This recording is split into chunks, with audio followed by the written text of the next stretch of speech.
اعوذ باللہ من الشیطان الرجیم بسم اللہ الرحمن الرحیم۔ سامعین اور ناظرین، تاجدار امامت کے 7ویں تاجدار امام موسیٰ کاظم علیہ الصلاۃ والسلام کے فضائل، خصائل، شمائل اور مناقب غیر شیعہ کتب سے دکھاتا اور سناتا رہا ہوں۔ ان کی معرفت کے بارے میں ایک اور روایت غیر شیعہ کتاب سے دکھانے لگا ہوں۔ عبد الرحمن جامی نے اپنی کتاب شواہد النبوہ میں لکھا ہے کہ ہارون رشید نے علی بن یقطین کو نہایت عمدہ کپڑے، جن میں ایک گدڑی بھی تھی جو نہایت عمدہ ریشمی کپڑے سے بنی ہوئی تھی، عطا کی۔ علی بن یقطین نے اس کمال محبت کے سبب جو اسے امام موسیٰ کاظم علیہ الصلاۃ والسلام سے تھی، ان کپڑوں کے علاوہ بہت سی چیزیں امام موسیٰ کاظم علیہ الصلاۃ والسلام کی خدمت میں بھیج دی۔ امام موسیٰ کاظم علیہ الصلاۃ والسلام نے تمام چیزیں قبول کر لی، لیکن وہ گدڑی واپس کر دی اور فرمایا کہ اسے سنبھال کر رکھنا، یہ تمہارے کام آئے گی۔ چند روز کے بعد علی بن یقطین اپنے کسی غلام پر سخت ناراض ہو گئے۔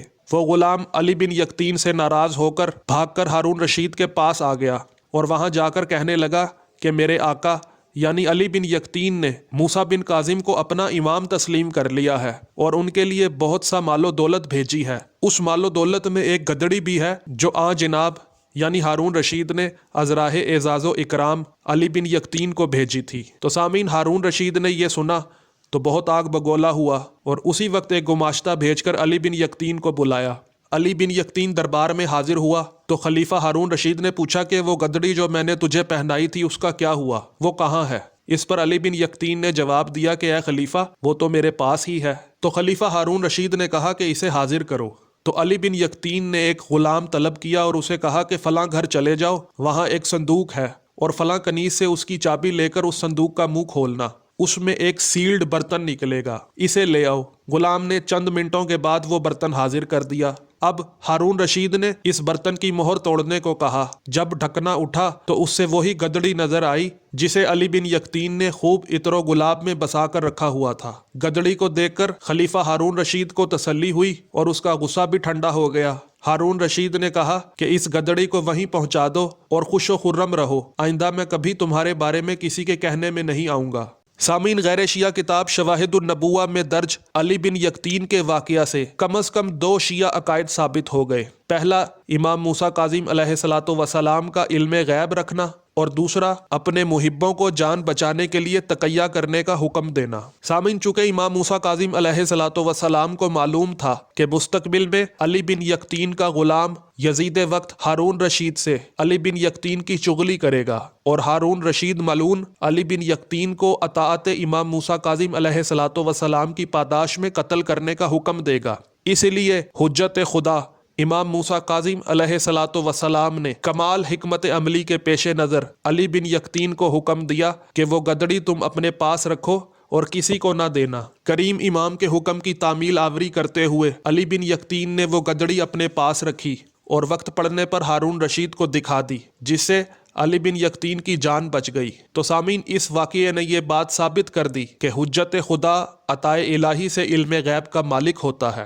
اور سامعین، آپ کو یہ بھی بتاتا چلوں کہ علی بن یقطین ہارون رشید کے وزیر تھے اور امام موسیٰ کاظم علیہ الصلاۃ والسلام نے علی بن یقطین کو اس شرط پر ہارون رشید کی وزارت کی اجازت دی تھی کہ وہ شیعان علی کی ہر طرح سے مدد کریں گے اور شیعان علی کو ہارون رشید کے نقصان و شر سے محفوظ رکھیں گے۔ سامعین، ظاہراً تو علی بن یقطین ہارون رشید کے وزیر تھے، لیکن باطناً علی بن یقطین امام موسیٰ کاظم علیہ الصلاۃ والسلام کے فرما بردار تھے۔ یہی تقیہ کہلاتا ہے۔ علی بن یقطین نے امام موسیٰ کاظم علیہ الصلاۃ والسلام کی مرضی سے ہارون کی وزارت کا عہدہ قبول کیا تھا۔ اس کے بعد کئی مرتبہ استعفیٰ بھی دینا چاہا، لیکن امام موسیٰ کاظم علیہ الصلاۃ والسلام نے علی بن یقطین کو منع فرما دیا اور علی بن یقطین کو اس منصب پر باقی رہنے کے لیے امام موسیٰ کاظم علیہ الصلاۃ والسلام نے اس لیے حکم دیا تھا تاکہ شیعوں کی جان، مال اور حقوق محفوظ رہیں اور ان کا پوشیدہ قیام چلتا رہے۔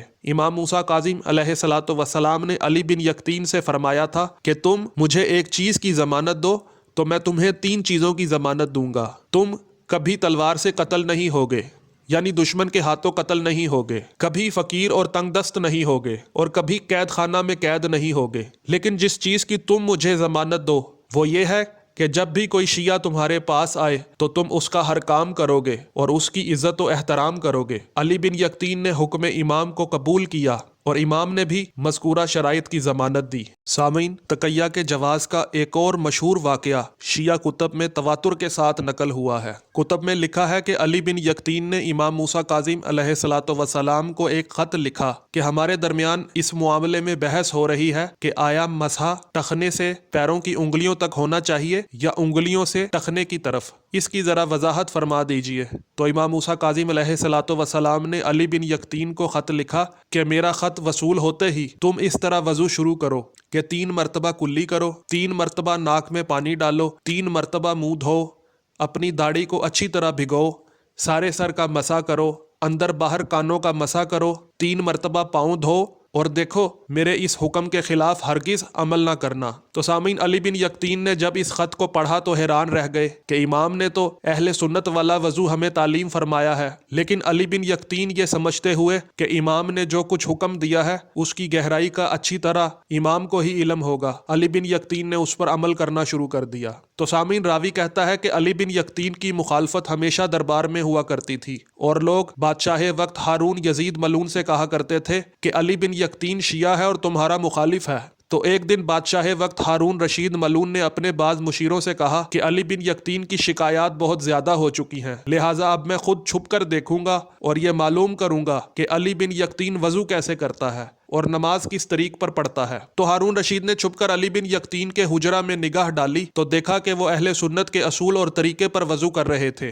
یہ دیکھ کر ہارون رشید علی بن یقطین سے مطمئن ہو گیا اور اس کے بعد علی بن یقطین کے خلاف کسی بات پر یقین نہیں کرتا تھا۔ سامعین، اس واقعہ کے فوراً بعد امام موسیٰ کاظم علیہ الصلوۃ والسلام نے علی بن یقطین کو خط لکھا کہ اب تمہارے قتل کا خدشہ دور ہو گیا ہے، لہٰذا اب تم اسی طرح وضو کرو جس طرح خداوند تعالیٰ نے حکم فرمایا ہے، یعنی اب الٹا وضو نہ کرنا بلکہ سیدھا اور صحیح وضو کرنا۔ اور تمہارے سوال کا جواب یہ ہے کہ انگلیوں کے سرے سے ٹخنوں تک پاؤں کا مسح ہونا چاہیے۔ سامعین، انشاءاللہ امام موسیٰ کاظم علیہ الصلوۃ والسلام کے فضائل، خصائل، شمائل اور مناقب غیر شیعہ کتب سے آپ کو دکھاتا رہوں گا۔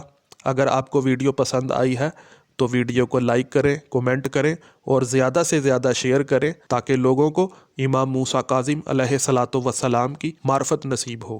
اور سامعین، آپ سے درخواست ہے کہ ایک بار سورۃ الفاتحہ، 3 بار سورۃ الاخلاص، اول و آخر درود برائے ایصال ثواب سیدہ شبیہ زہرا زیدی بنت سید شوکت حسین زیدی تلاوت فرمائیں۔ السلام علیکم ورحمۃ اللہ وبرکاتہ۔